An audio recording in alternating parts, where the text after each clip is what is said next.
Have you ever wondered how many notes there are in music? I mean, aren't there only 7? A, B, C, D, E, F, and G? Well, the answer to those questions lies in understanding the chromatic scale.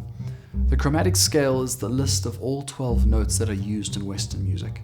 But to understand what that really means, we're going to unpack this in 4 parts. In part 1, we're going to look at the difference between tones and semitones and how to measure them. In part 2, we're going to understand the difference between sharps and flats and what they do to notes. In part 3, we're going to take a closer look at the chromatic scale itself, what notes make up the chromatic scale, and how are musicians supposed to use this. And then in part 4, we're going to ask the all-important question, why does any of this even matter?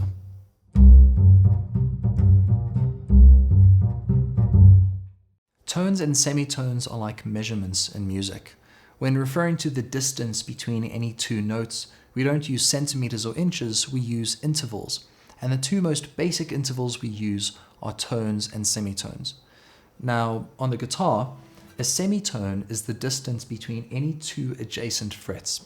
So that means that if I'm on my 3rd fret and I want to play my 4th fret, that means I will move 1 semitone. If I'm on my 3rd fret and I want to go to the 5th fret, I would have moved a tone or 2 semitones. This means that a semitone is half the distance or half the size of a tone. In fact, in Western music, the semitone is the smallest distance there is.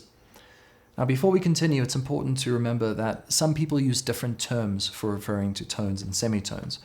Some people call tones whole tones or whole steps or steps, and some people refer to semitones as half steps or half tones. For my videos, I'll be using the terms tone and semitone.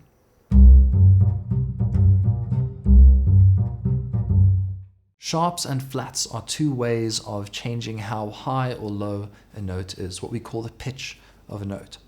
Sharps raise the pitch of a note, while flats lower the pitch of a note.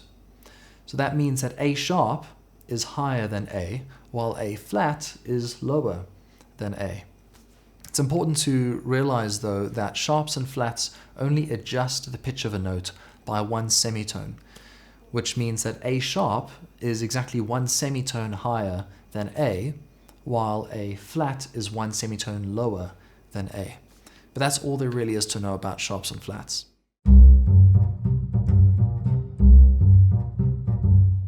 The chromatic scale is the list of all 12 notes that are used in Western music. And in this scale, each note is a semitone apart.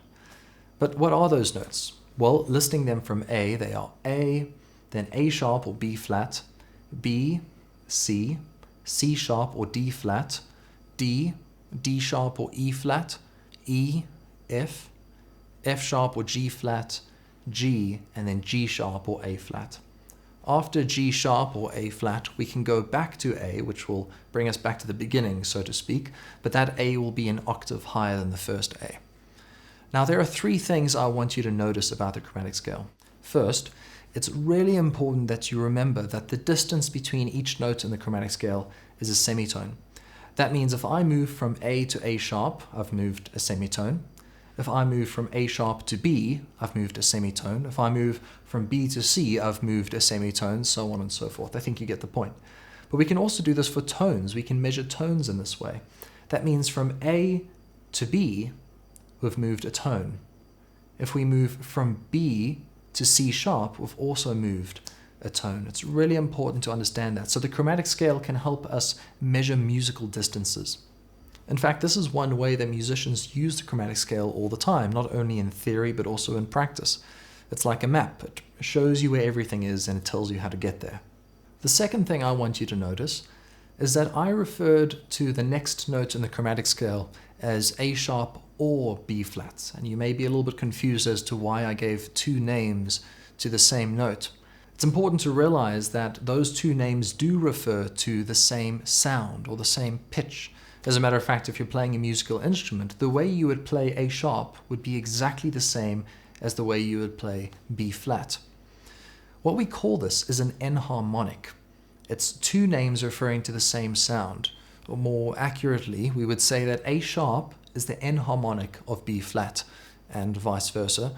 B flat is the enharmonic of A sharp. So it's 2 names for the same note. Let me show you this on the piano. This note is A on the piano. It's in between these two black notes. If that's A, you'll see that our next closest note over here would then be A sharp. That makes this note B. But if this is B, then where does B flat fit?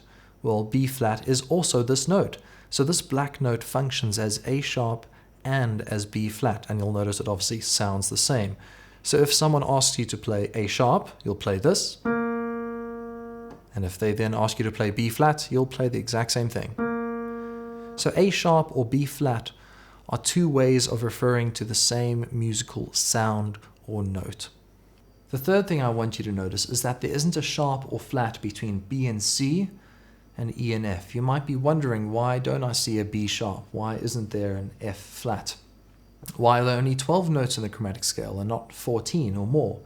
Now, those are very interesting and important questions, but they're beyond the scope of this video. What's important for you to remember is that B and C and E and F are already a semitone apart. Remember, in the chromatic scale, every note is a semitone apart. That means that after B, the next closest musical note is C. Same with E and F. So if we look here on the piano, we've got 3 black keys, then 2, then 3, then 2, and the pattern continues like that. Now A is this note over here, as we said earlier. That would make that A sharp and that B. Now look, after B, there's no black note for me to play, so there wouldn't be a sort of B sharp, so to speak. After that, it goes straight to C. This is B, this is C. And you can hear they're already a semitone apart.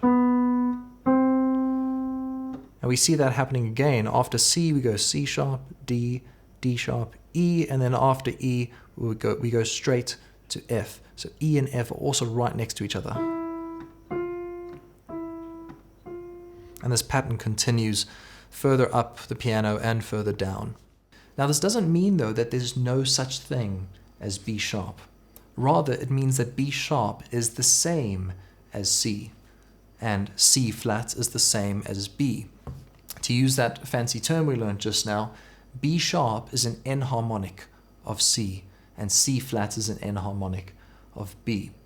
So the chromatic scale consists of all 12 notes that are used in Western music, and each of those notes is a semitone apart. But before we finish, there's one more question to address.